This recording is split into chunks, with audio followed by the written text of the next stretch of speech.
Nah, kenapa saya murtad? Dulu, waktu di pondok itu teman-teman sekalian, kami itu cuma diajari ajaran-ajaran yang standar. Ya, pelajaran-pelajaran yang standar. Contoh misalkan dasar-dasar bahasa Arab, usul fikih. Ya, kita juga belajar di sana yang namanya ulumul Quran, ulumul hadis. Kita belajar yang kayak gitu. Ya, kita belajar ilmu mantik, nahwu, saraf. Kita pelajari yang kayak gitu.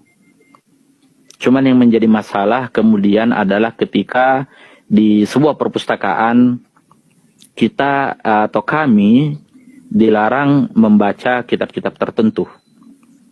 Ya, contohnya misalkan kitab Qurratul Uyun, Fathul Izar, atau ada lagi kitab pertumpahan darah kaum muslimin setelah wafatnya Nabi, misalkan itu dibahas kayak di kitab Tarikh Madinatid Dimashqi, Siyar Alam An-Nubala yang ditulis oleh Az-Zahabi, atau kitab Ma'rifatis Sahabah.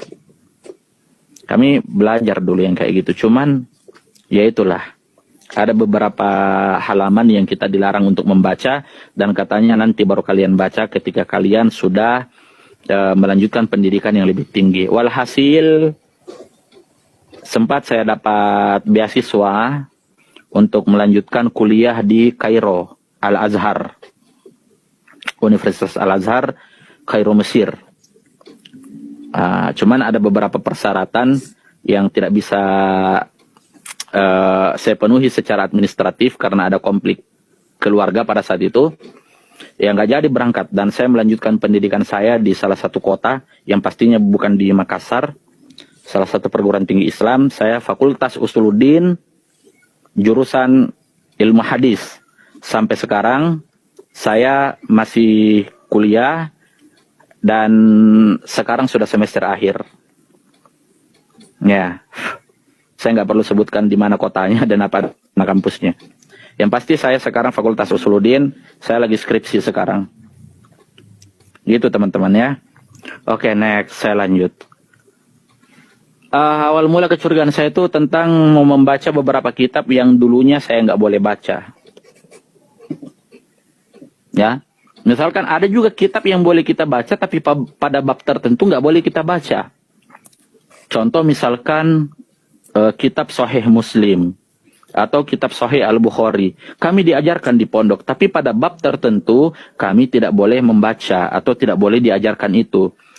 Ada juga kitab syarah, teman-teman. Misalkan syarahnya Sahih Al-Bukhari itu yang paling terkenal atau yang paling mutabar atau yang paling otoritatif, ada namanya kitab Fathul Bari Bisyarhi Sahihul Bukhari. Nah, saya sering mempelajari itu. Akhirnya saya masuk ke, karena kan namanya di kampus ini kan kita mahasiswa ini bebas ya kalau masuk perpustakaan. Pakai suaranya pakai putus. Pakai suaranya. Pakai. Terputus. Pakai suaranya pakai putus. Tes. Pakai suaranya. Pakai, ya oke. Oke, sudah. Sip. Cek. Coba. Cek tes. Shalom. Oke, sip. Oke, baik. Siap.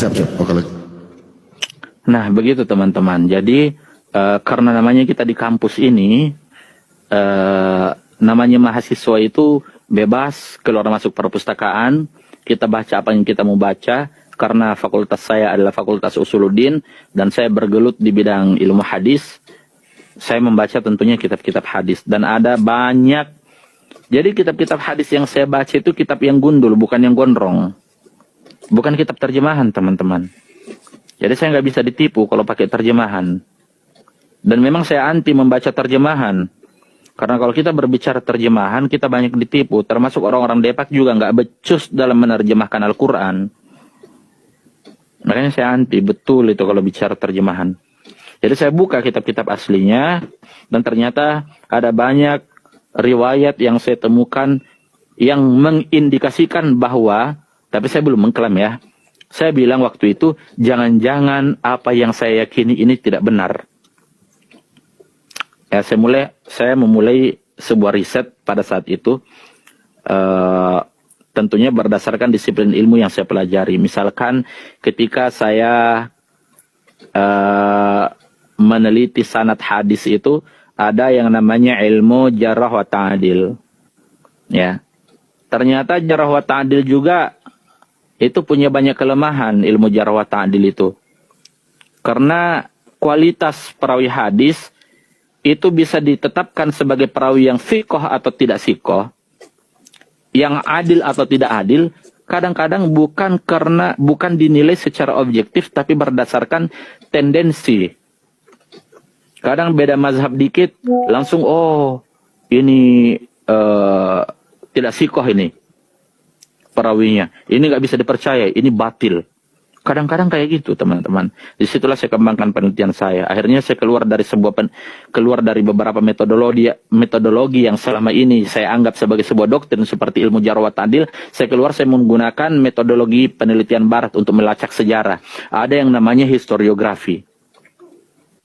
Nah, jadi semua disiplin ilmu ini saya gabungkan metodologi penelitiannya Timur Tengah dengan metodologi penelitian Barat, bahkan metode-metode yang sering digunakan oleh kesarjanaan Muslim Barat itu juga saya gunakan, dan walhasil semua itu mengantarkan saya untuk menjadi seorang yang murtad secara sukarela. Saya murtad secara merdeka, enggak merdeka sih, karena saya juga ada tekanan kalau ketahuan, karena sekarang kan masih sembunyi saya. Nah, kenapa saya murtad?